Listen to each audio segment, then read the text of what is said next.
Alright, in this video we are gonna discuss more about error. So what is error?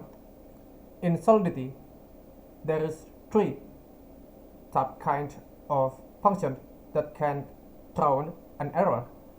First of all, require, and then revert, and then assert. For required, this statement is used to enforce certain conditions that must be true for the function to proceed with execution. If the condition evaluates to false, the function's execution is immediately reverted and any changes made to the state are rolled back. And for the revert is used to revert the current transaction's execution and provide an optional error message, unlike require, which uses the error message as a second parameter. Revert explicitly takes the error message as the first argument. And then the last thing is assert. Assert statement is used to check for conditions that should always be true. It is typically used to validate internal contract or invariant conditions. So without any further ado, I'm going to give you some example.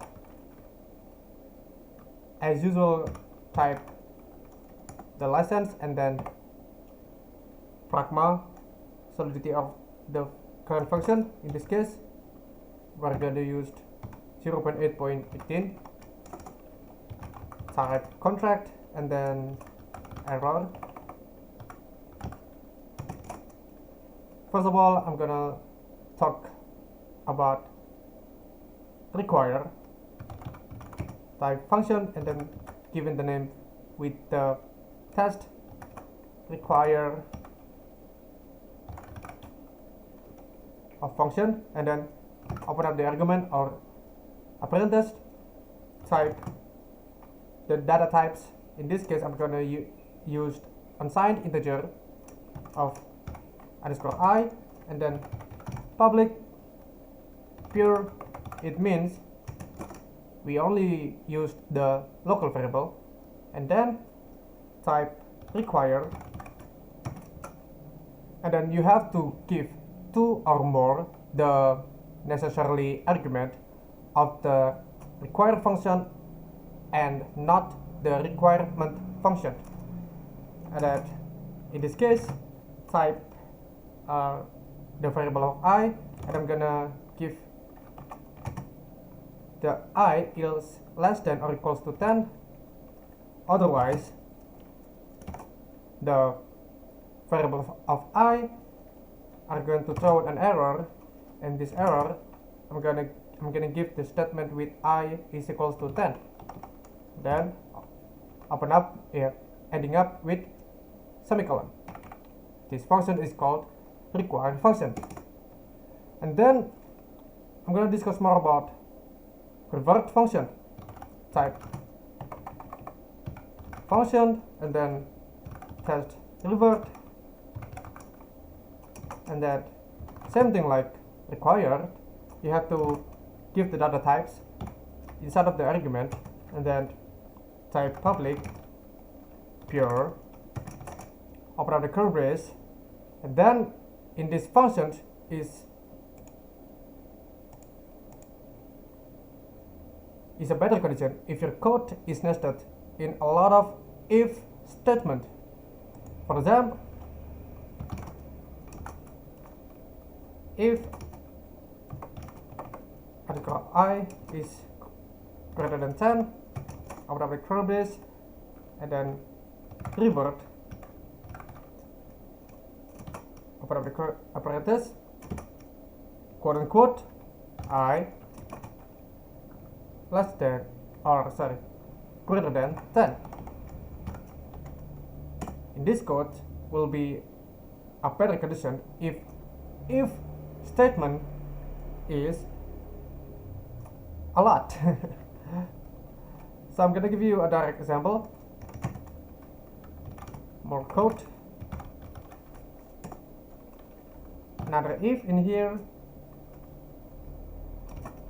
I'm sorry, I'm gonna make this with values of 2. With that we can create another if and then 3, for example. I'm gonna write the revert later, and then I'm gonna give another if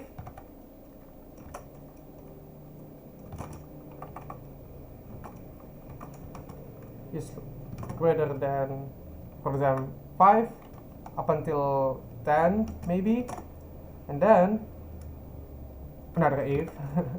If you want to test it out by yourself, then go ahead, try it out. It's greater than, for example, 7, and then revert the function down here. This is going to be even more readable of function. So basically it is the same. The meaning is going to remain the same between the require and revert function, but the revert function, if is a better condition if the if statement is a lot like this function. And then next I'm going to talk about assert. So name the function with test assert, and then write down the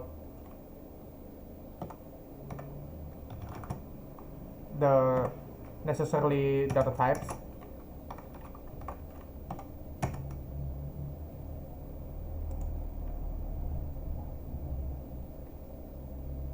I'm sorry, we don't have the argument here.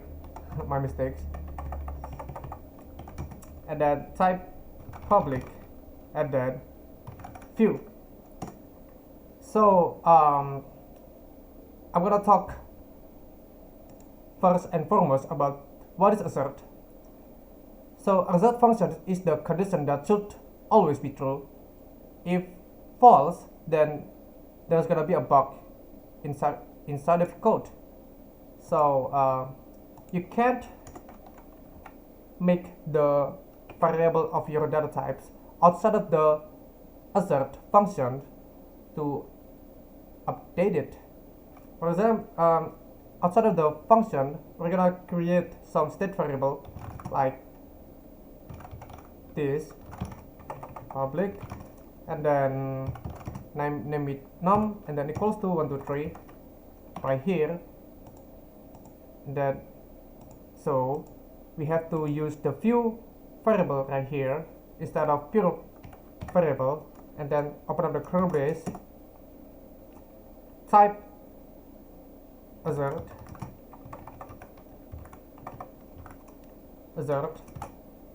open up the parenthesis, num is equals to 1, 2, 3. You have to use double equals, and then closing up with semicolon. And if the data types up here is accidentally updated, you have to adjust it again with the requirement. I'm going to give you a direct example. Let's just type the name of the variable with foo uint I, for example, and then type public. Then I'm gonna give you some comment in here, and then accidentally updates the variable of num, and then down here it will be use the counter, whether it's gonna be increment or decrement. In this case, I'm going to use increment.